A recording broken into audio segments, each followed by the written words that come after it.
Lisa Martinez rolled her wheelchair through the bright corridors of Research Station Meridian. Her dark hair was pulled back in a simple ponytail, and she clutched 3 data tablets against her chest. The tablets contained months of work, complex calculations that could change space travel forever. The research station floated in deep space, far from Earth. It was a joint project between humans and several alien species. Scientists from different worlds worked together here, sharing knowledge and discoveries. Lisa loved working here. The zero-gravity sections made moving around easier, and her brilliant mind was valued more than her legs. She wheeled into the main research lab where Dr. Kevin Park was waiting. Kevin was her closest friend on the station and the research director. He looked worried today. "Lisa, we have visitors coming," Kevin said, adjusting his glasses. "The Velthari are sending an inspection team. Their commander wants to review all our research projects." Lisa nodded. She had heard about the Velthari before. They were a warrior race, tall, strong, and proud.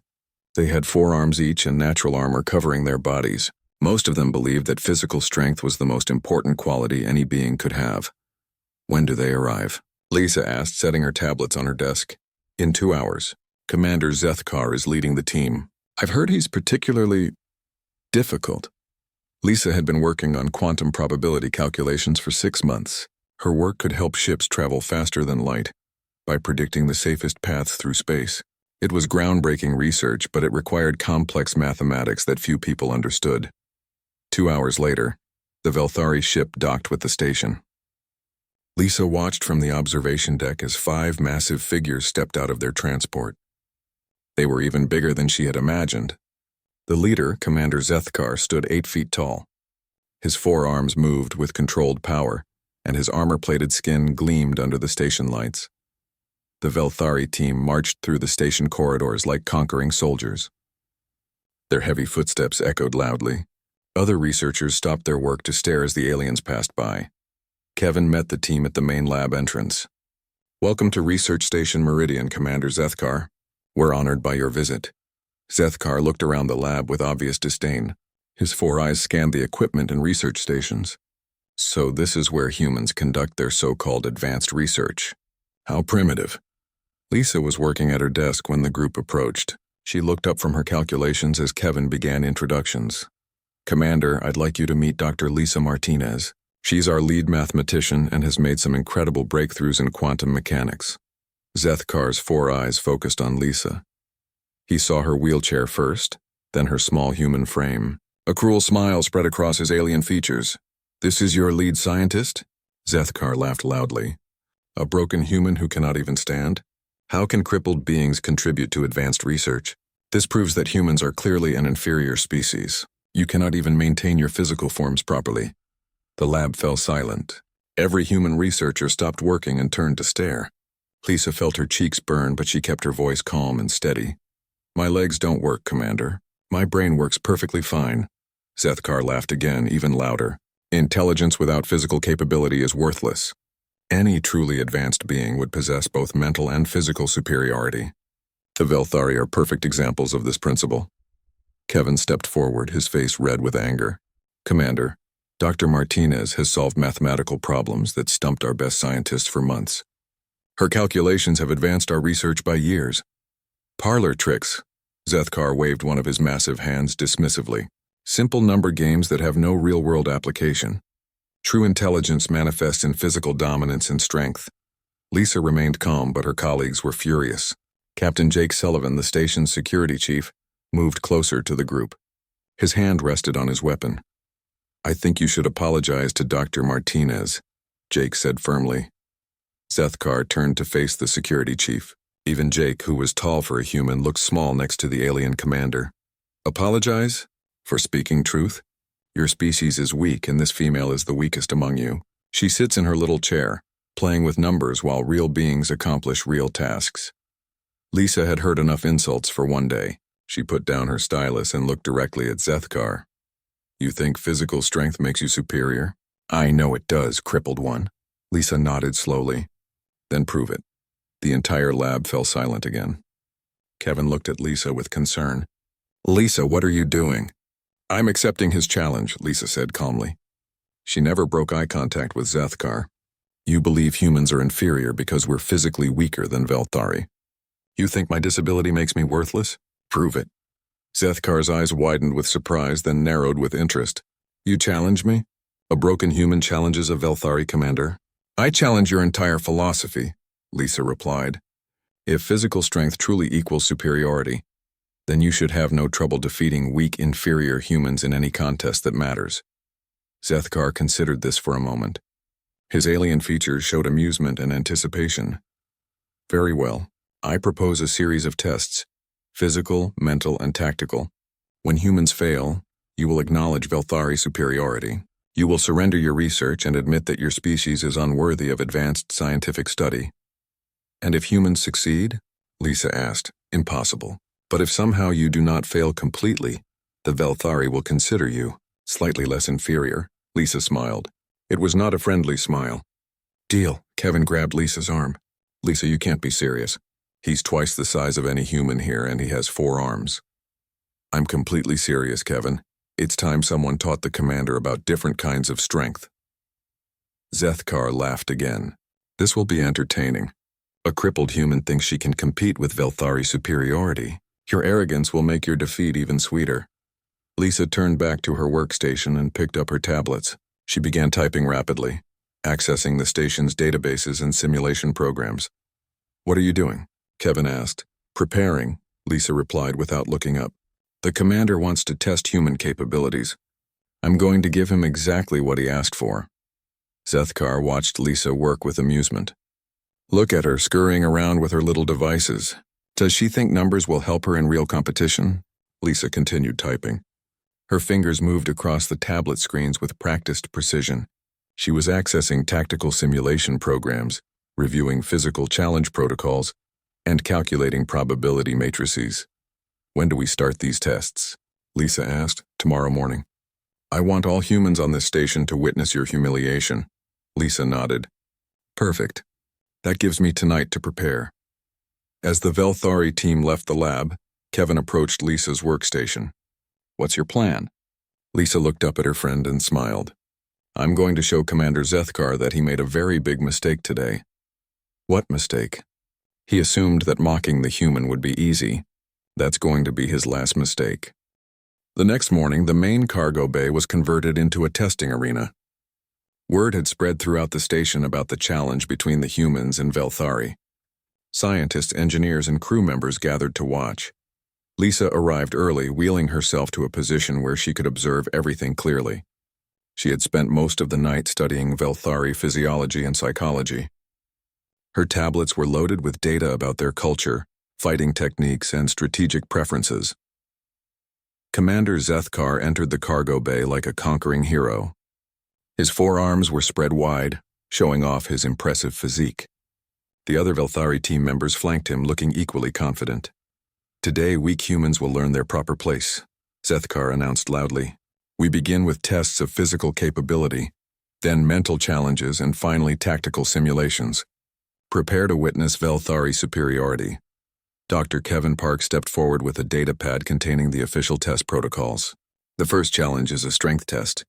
Participants will lift progressively heavier weights until they reach their maximum capability. Captain Jake Sullivan volunteered to represent the humans in the physical tests. He was the strongest human on the station, but next to Zethkar he looked small and fragile. The weightlifting contest began. Jake managed to lift 200 pounds over his head, which was impressive for a human. The watching crowd cheered his effort. Zethkar stepped up to the weights with obvious amusement. Using just 2 of his 4 arms, he lifted 500 pounds easily. Then he added more weight, 600 pounds, 700 pounds. He continued until he was lifting over 1,000 pounds using all 4 arms. Is this the best humans can offer? Zethkar laughed. My species' children lift more than your strongest warrior. The next physical test was a speed and agility course. Jake ran through the obstacles as quickly as he could, completing the course in 3 minutes and 15 seconds. Zethkar completed the same course in under 2 minutes. His 4 arms allowed him to climb and swing through obstacles that slowed Jake down. His longer legs covered distances in fewer steps. Lisa watched quietly from her wheelchair, taking notes on her tablet. She recorded Zethkar's movement patterns, reaction times, and strategic choices during the physical tests. "Why aren't you participating in these challenges?" asked Nixara, a young Velthari scientist who had approached Lisa's position. Unlike the commander, Nixara seemed genuinely curious rather than mocking. "I'm gathering data," Lisa replied simply. "About what?" "Patterns, weaknesses, overconfidence." Nixara looked confused but said nothing more. The physical challenges continued for 2 hours. In every test, jumping, climbing, endurance running, and combat reflexes, Zethkar dominated completely. The human participants gave their best efforts, but they couldn't compete with Velthari physical superiority. "Behold the weakness of humanity," Zethkar proclaimed after winning the final physical test. "Your bodies are frail and limited. This proves your species' inferiority." Kevin stepped forward with obvious frustration. "Physical strength isn't everything, Commander. The mental challenges will show human capabilities in other areas. Mental tricks are meaningless without physical power to back them up," Zethkar replied. "But I will humor your pathetic attempts." The mental challenges began with mathematical problem-solving.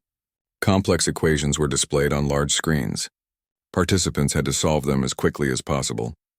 Lisa finally wheeled herself forward to participate. "I'll take the math challenges," Zethkar laughed. "The crippled one finally joins us. This should be amusing." The first problems were relatively simple algebra and calculus. Lisa solved them in seconds, her fingers flying over her tablet's keyboard. Zethkar took longer but eventually found the correct answers. The problems became more complex. Advanced calculus, differential equations, and quantum mechanics calculations appeared on the screens. Lisa solved each one faster than before, showing her work clearly for everyone to see. Zethkar began to struggle. The mathematical concepts were beyond his military training. He made several errors and had to restart his calculations multiple times. "These are just number games," Zethkar said dismissively after Lisa solved a particularly difficult quantum physics problem in under 3 minutes. "Abstract mathematics has no practical value. Everything in this universe follows mathematical rules," Lisa replied calmly. "Physics, chemistry, engineering, even military tactics. Math isn't abstract. It's the language reality speaks." The mental challenges continued with logic puzzles, pattern recognition tests, and strategic planning exercises. Lisa excelled in every category. Her mind worked through complex problems with impressive speed and accuracy. Even the other Velthari began to look impressed. Nixara whispered to her colleagues about Lisa's incredible performance. But Zethkar dismissed every mental victory. "Parlor tricks, meaningless brain exercises. Real intelligence shows itself through decisive action and physical dominance." Kevin couldn't hide his anger anymore. "Dr. Martinez just solved mathematical problems that your best scientists couldn't handle. How is that meaningless?"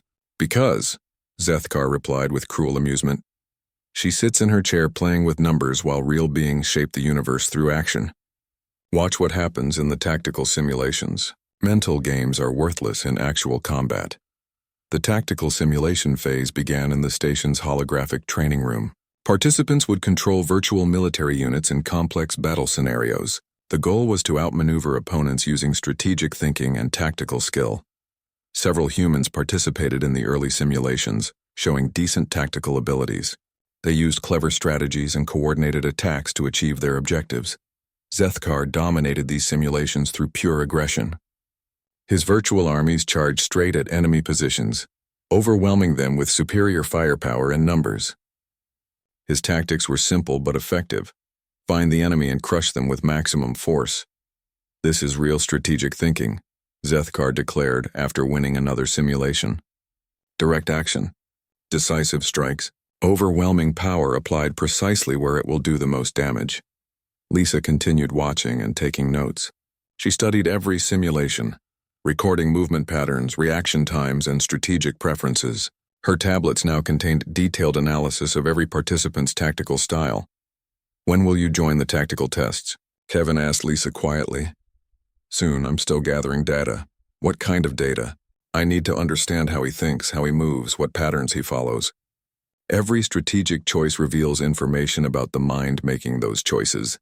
In the final tactical simulation of the day, Zethkar faced 3 human participants simultaneously. His virtual army was outnumbered 2-1, but he still won through pure aggression and superior individual unit strength. "Tomorrow we finish this charade," Zethkar announced to the watching crowd. The crippled human will attempt tactical simulation, and you will all witness the final proof of human inferiority. As the crowd dispersed, Nixara approached Lisa again. You have been watching very carefully today. Yes. What did you see? Lisa looked at the young Velthari scientist with interest. I saw someone who wins through predictable patterns. Someone who relies entirely on advantages he was born with, rather than strategies he developed. Someone who has never needed to adapt or overcome limitations. You think the commander has weaknesses? Everyone has weaknesses. The trick is recognizing them before your opponent does. Nixara considered this. The commander has never lost a tactical simulation. His strategies are proven effective, Lisa smiled. Effective strategies can become predictable strategies, and predictable opponents can be defeated no matter how strong they are. That evening, Lisa worked late in her laboratory. Her tablets displayed complex mathematical models, probability calculations, and strategic analysis programs. She was preparing for tomorrow's final test, but not in the way anyone expected. Kevin found her there at midnight. You should get some sleep before tomorrow. I will. I just need to finish these calculations. What are you calculating? Lisa looked up from her work with a determined expression. I'm calculating exactly how to beat someone who thinks physical strength is the only thing that matters. And? Tomorrow, Commander Zethkar will learn that mocking the human was his last mistake. The third day of challenges arrived with tension thick in the air. The cargo bay was packed with spectators from every species on the research station. Everyone wanted to see if the human mathematician could compete with the Velthari commander in tactical simulation. Lisa wheeled herself into the holographic training room. Her tablets were loaded with complex mathematical models she had spent 2 days perfecting. She looked calm and confident, which surprised many observers. Commander Zethkar entered the room like a warrior heading to certain victory. His 4 arms gestured dramatically as he addressed the crowd. Today, the crippled human will attempt what real warriors do every day: tactical command. She will fail because she lacks the physical strength and aggressive instincts necessary for true military leadership. Lisa positioned her wheelchair at the control station. I'm ready when you are, Commander. Zethkar laughed. Ready? You cannot even stand to face a real challenge.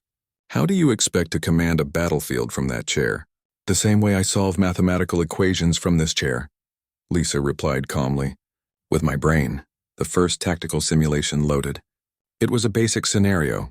2 equal armies facing each other across an open battlefield. Lisa and Zethkar would each control one side. Zethkar immediately sent his forces charging forward in a direct assault. His virtual soldiers moved with impressive coordination, attacking the center of Lisa's formation with overwhelming force. Lisa's army seemed confused at first. Her units moved in seemingly random directions, spreading out across the battlefield without forming obvious attack patterns. Some units retreated while others advanced. There was no clear strategy that anyone could identify. Look at her forces, Zethkar laughed. Scattered and weak. She has no idea how to command military units. But Lisa was not confused.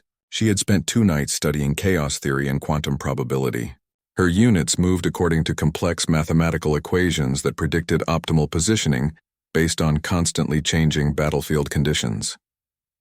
While Zethkar's forces charged straight ahead, Lisa's units positioned themselves at precisely calculated locations. When Zethkar's main assault reached the center of the battlefield, Lisa's forces were perfectly positioned to attack from multiple unexpected angles. Zethkar's army was defeated in 12 minutes. Lucky positioning. Zethkar grumbled. Let us try a more complex scenario. The second simulation loaded with difficult terrain, mountains, rivers, and forests that limited movement options. Zethkar adapted his direct assault strategy to work around the obstacles, but his approach remained fundamentally the same. Lisa studied the terrain for exactly 90 seconds, running rapid calculations on her tablets. Then her units began moving in patterns that seemed even more confusing than before. Her forces split into small groups that moved independently. Some climbed mountains while others crossed rivers. A few units seemed to be moving away from the battle entirely. She has no strategic understanding, Zethkar declared. Her forces are completely scattered. This will be an easy victory.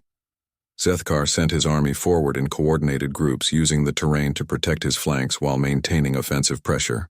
It was a solid military strategy that should have worked perfectly, but Lisa's seemingly scattered forces began converging on specific locations at precisely calculated times. Her mountain climbers reached high ground, just as Zethkar's forces moved into the valleys below. Her river-crossing units appeared behind enemy lines exactly when they would cause maximum disruption. Every movement was timed perfectly. Every position was mathematically optimized for maximum effect. Lisa's forces moved like pieces in an incredibly complex puzzle, each unit arriving exactly where it needed to be at exactly the right moment. Zethkar's army was defeated in 8 minutes. Impossible, Zethkar snarled. Run another simulation. More complex terrain, larger armies. The third simulation featured urban warfare in a destroyed city. Hundreds of buildings provided cover and hiding places. Both commanders controlled larger armies with different unit types: infantry, vehicles, and air support. Lisa spent 3 minutes analyzing the city layout, running calculations that mapped every building, street, and potential line of sight. Her fingers moved rapidly across her tablet screens, creating mathematical models of the urban environment. Zethkar began his assault immediately, sending forces down major streets while using air power to scout enemy positions. His strategy was aggressive and efficient, exactly what most military commanders would do. Lisa's response was unlike anything anyone had ever seen in tactical simulation. Her units moved through the city like water flowing downhill, always taking the path of least resistance while maintaining perfect coordination. Her infantry squads occupied buildings that seemed strategically worthless but provided perfect fields of fire for supporting other units. Her vehicles moved through seemingly random streets that brought them to ideal ambush positions. Her air units circled in patterns that appeared aimless but actually provided optimal surveillance coverage. "What is she doing?" Kevin asked Dr. Park quietly. "Her strategy doesn't make sense." "She's not following normal military strategy," Kevin replied. "She's using mathematics to predict optimal outcomes based on probability calculations." Nix Ara, the young Velthari scientist, moved closer to Lisa's control station. She watched the humans' rapid calculations with growing fascination. "Dr. Martinez," Nixara said quietly, "how are you calculating unit movements so quickly?" "I'm not calculating individual movements," Lisa replied without looking away from her screens. "I'm calculating probability waves. Every possible movement creates cascading effects throughout the battlefield. I'm finding paths through probability space that lead to optimal outcomes. That is remarkable." Lisa smiled. "Mathematics is the language of the universe. Everything follows mathematical rules, including warfare." On the battlefield simulation, Zethkar's forces were moving into what appeared to be advantageous positions. They controlled key intersections and tall buildings. Their formation looked strong and defensible, but Lisa's mathematical models had predicted exactly where Zethkar would position his forces. Her units were already moving to exploit weaknesses that wouldn't become apparent until the battle developed further. When Zethkar launched his main assault, he discovered that every strategic position he had occupied was actually a carefully prepared trap. Lisa's forces emerged from unexpected locations, their movements perfectly coordinated, to attack multiple weak points simultaneously. Zethkar's army was defeated in 6 minutes. "This is impossible," Zethkar roared. "No military commander thinks like this. You are not fighting like a warrior." "You're right," Lisa agreed. "I'm not fighting like a warrior. I'm fighting like a mathematician. Mathematics cannot defeat military experience. Mathematics created military experience." Every successful strategy in history worked because it followed mathematical principles of force concentration, resource optimization, and probability management. "I'm just applying those principles more directly." Zethkar demanded more simulations: space battles, siege warfare, guerrilla campaigns. Each scenario became more complex and challenging. Lisa won them all using the same approach: mathematical analysis of probability patterns followed by precise strategic execution. With each victory, Lisa's explanations became more detailed. She showed how quantum mechanics could predict enemy behavior patterns. She demonstrated how chaos theory could identify critical points where small actions would have large consequences. The watching crowd began to understand that they were witnessing something completely new.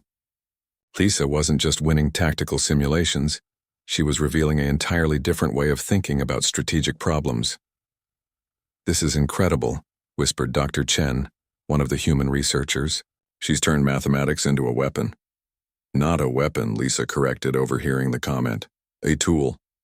Mathematics doesn't create destruction. It reveals the hidden patterns that control how everything works. Understanding those patterns allows you to work with the universe instead of fighting against it."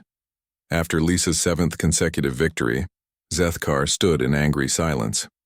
His forearms trembled with rage and frustration. "These simulations are unrealistic," he finally declared. "They do not reflect real combat conditions. Mathematical tricks cannot work against actual military force." Lisa looked at the commander with calm confidence. "Would you like to test that theory with a real demonstration?" "What do you mean?"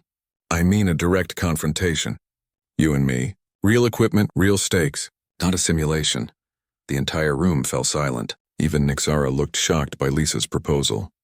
Zethkar's eyes narrowed. "You challenge me to real combat? A crippled human against a Velthari warrior? I challenge your belief that physical strength trumps strategic intelligence. Are you willing to test that belief when the outcome actually matters?" Zethkar considered the offer. His pride demanded that he accept, but Lisa's simulation victories had shaken his confidence. "What kind of confrontation?" he asked carefully. Lisa smiled. "You choose the parameters, Commander. Make it as real as you want." Commander Zethkar paced back and forth in the cargo bay, his forearms moving with agitated energy. Lisa's simulation victories had embarrassed him in front of the entire research station. His pride demanded satisfaction through real confrontation. "Very well, crippled human," Zethkar announced loudly. "You want a real test? I will give you one. We will use actual security drones in actual combat. No more computer simulations and mathematical tricks." Captain Jake Sullivan stepped forward immediately. "That's too dangerous. Security drones carry real weapons and defense systems. Someone could be seriously injured."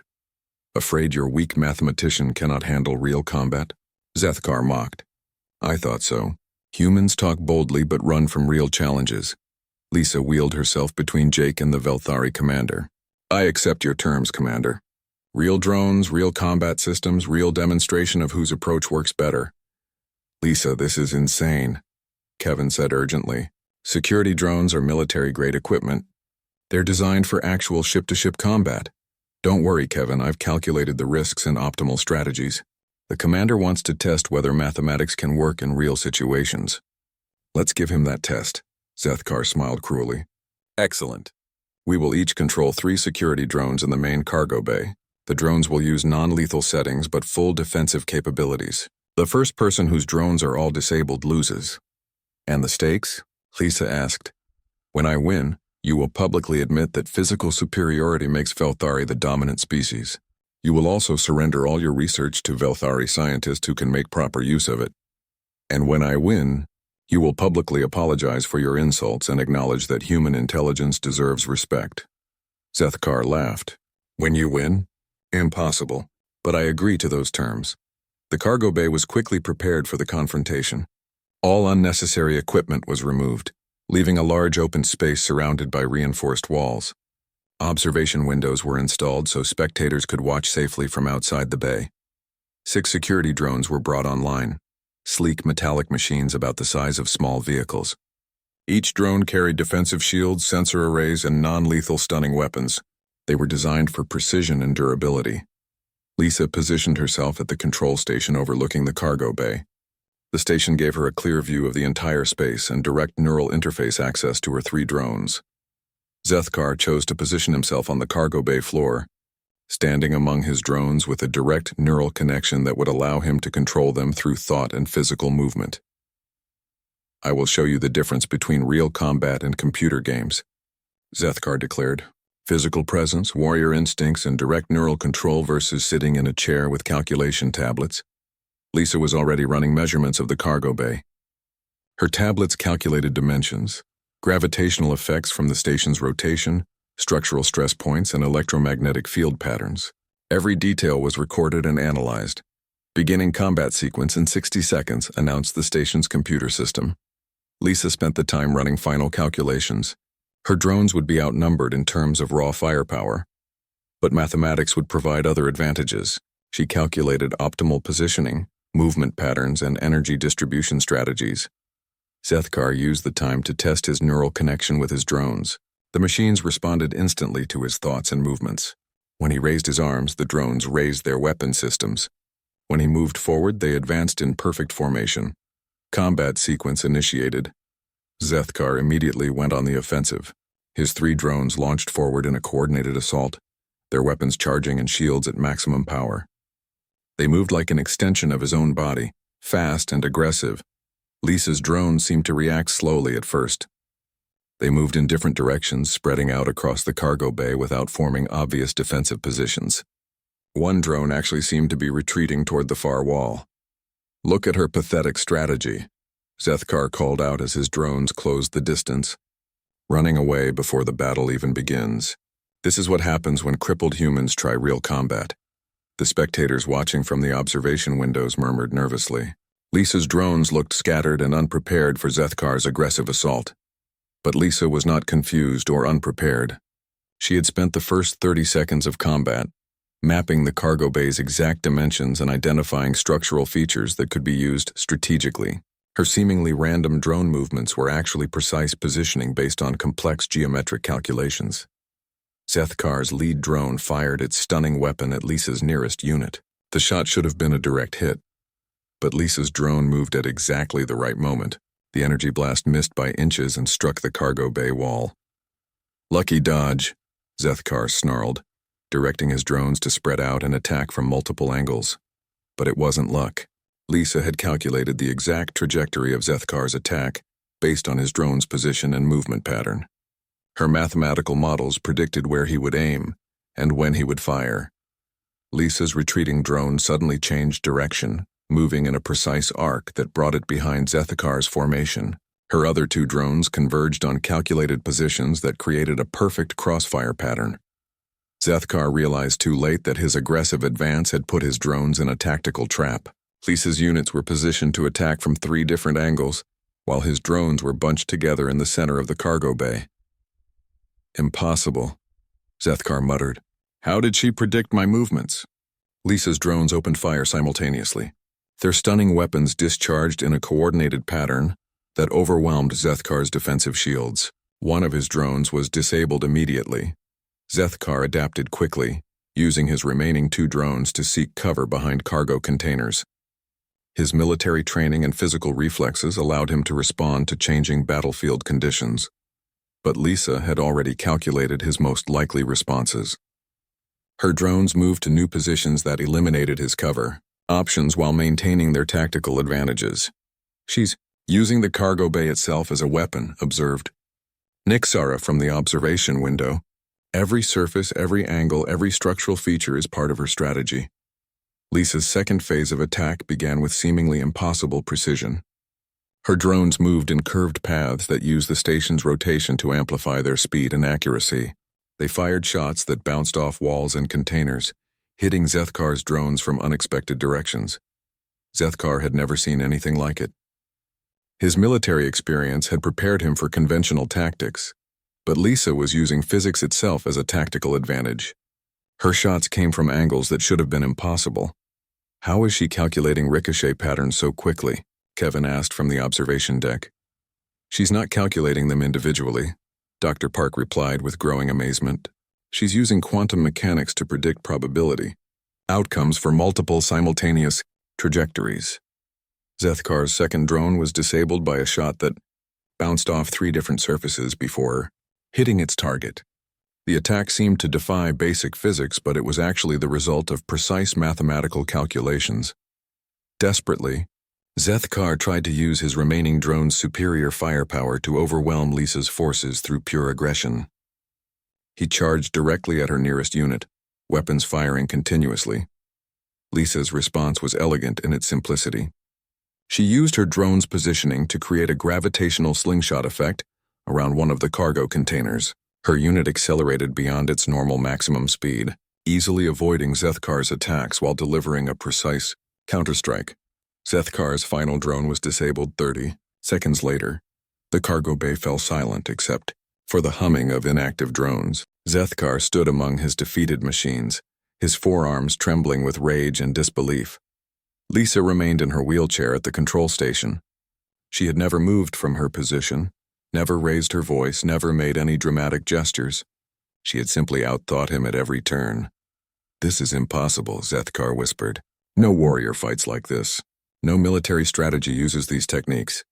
"You're right," Lisa agreed calmly. "I didn't fight like a warrior. I fought like a scientist." She wheeled her chair to the edge of the observation window so she could look down at the defeated commander.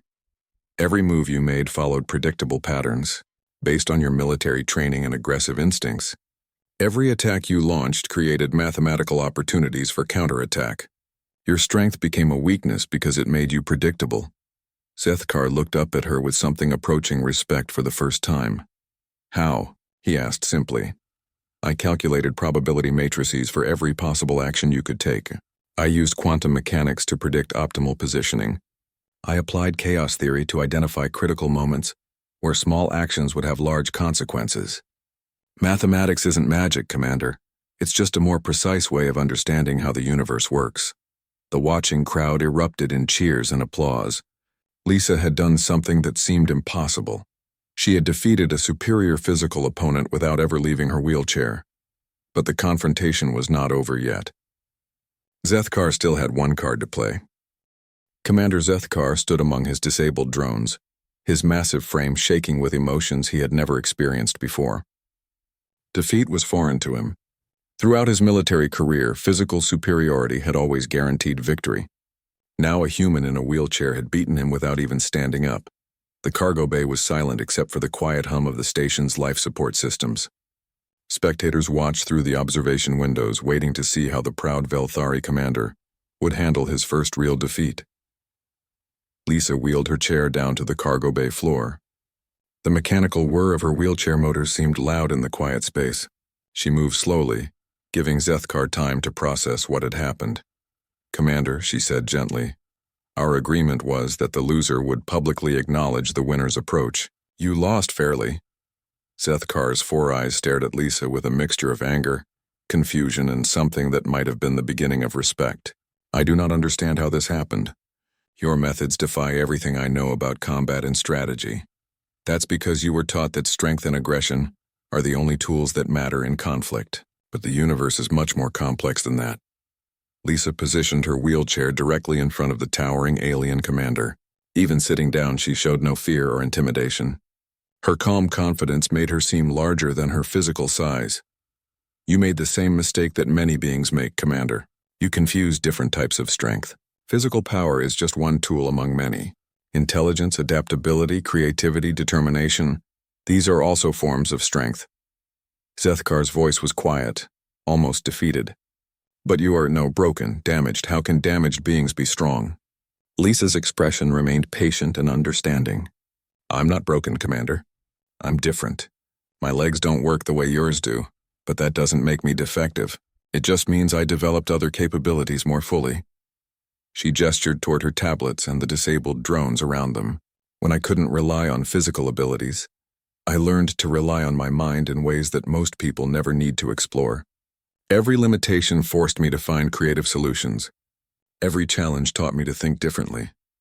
Nixara entered the cargo bay, approaching carefully. The young Velthari scientist had been watching the entire confrontation with growing fascination. "Dr. Martinez," Nixara said, "your mathematical combat techniques are unlike anything in our military databases. How did you develop these strategies?" Lisa smiled. "I didn't develop them for combat. I developed them for research. Mathematics is universal. The same equations that describe quantum particle behavior also describe optimal resource distribution, strategic positioning, and probability optimization. You used research techniques as military tactics. I used universal mathematical principles in a new context. The same patterns that govern atomic interactions also govern strategic interactions. Once you understand the underlying mathematics, you can apply it anywhere." Commander Zethkar had been listening to this explanation with growing amazement. "You mean, your disability led you to discover new forms of strategic thinking? My disability taught me that limitations are often opportunities in disguise. When you can't do something the conventional way, you're forced to find unconventional solutions. Sometimes those unconventional solutions turn out to be better than the conventional ones." Lisa wheeled closer to Zethkar, looking up at his towering form without any sign of intimidation. Commander, you're incredibly strong and skilled. Your military training is impressive and your physical capabilities far exceed any humans. But you made one critical error. What error? You assumed that because I was different, I was inferior. You let prejudice blind you to my actual capabilities. That prejudice became your greatest weakness. Zethkar considered this for a long moment.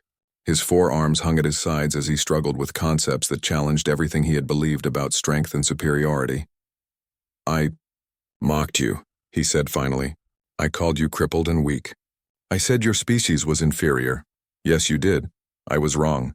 The admission seemed to cause Zethkar physical pain. His entire worldview was built on the idea that physical dominance equals overall superiority. Lisa's victory had shattered that foundation. Being wrong isn't a weakness, Commander. Refusing to learn from being wrong is a weakness. You can choose how to respond to this experience. Dr. Kevin Park and Captain Jake Sullivan entered the cargo bay, along with several other human researchers. They looked concerned about Lisa's safety but impressed by her incredible victory. Lisa, are you all right? Kevin asked. I'm fine. The commander and I were just discussing different perspectives on strength and capability. Zethkar looked around at the assembled humans. For the first time, he seemed to really see them as individuals rather than inferior specimens of a weak species. Dr. Martinez, he said formally, according to our agreement, I must publicly acknowledge my defeat and apologize for my insults. That's correct. Zethkar straightened to his full height, his military training asserting itself even in defeat. When he spoke, his voice carried clearly to everyone in the cargo bay and observation areas. I, Commander Zethkar of the Velthari fleet, publicly acknowledge that Dr. Lisa Martinez defeated me in fair combat, using superior strategic thinking. I apologize for my insulting remarks about her disability and humanity's capabilities. I was wrong to judge strength solely by physical standards. The watching crowd erupted in applause.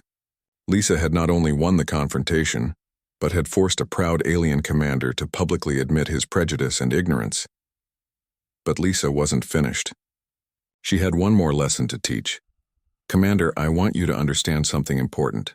I didn't beat you to humiliate you or prove human superiority. I beat you to show that different doesn't mean inferior. What do you mean? Your physical strength is real and impressive. Your military skills are valuable and worthy of respect. The problem wasn't your capabilities. It was your assumption that your way of being strong was the only valid way. Lisa gestured toward Nixara. Your young scientist here has been asking excellent questions about my mathematical techniques. She's curious rather than dismissive. She recognizes that different approaches might have value. Nixara stepped forward eagerly. Dr. Martinez, would you be willing to teach these mathematical combat applications? My people could benefit from understanding your strategic methods. Of course, and I'd like to learn more about Velthari military techniques. Your direct combat strategies have advantages that my mathematical approaches lack. Zethkar looked confused. You want to learn from us? Even after what I said about your species? Especially after what you said. The best way to overcome prejudice is through cooperation and mutual learning. You dismissed human capabilities because you didn't understand them. I could make the same mistake by dismissing Velthari capabilities. Lisa turned to address the entire group. Humans, Velthari, and other species who had gathered to watch the confrontation.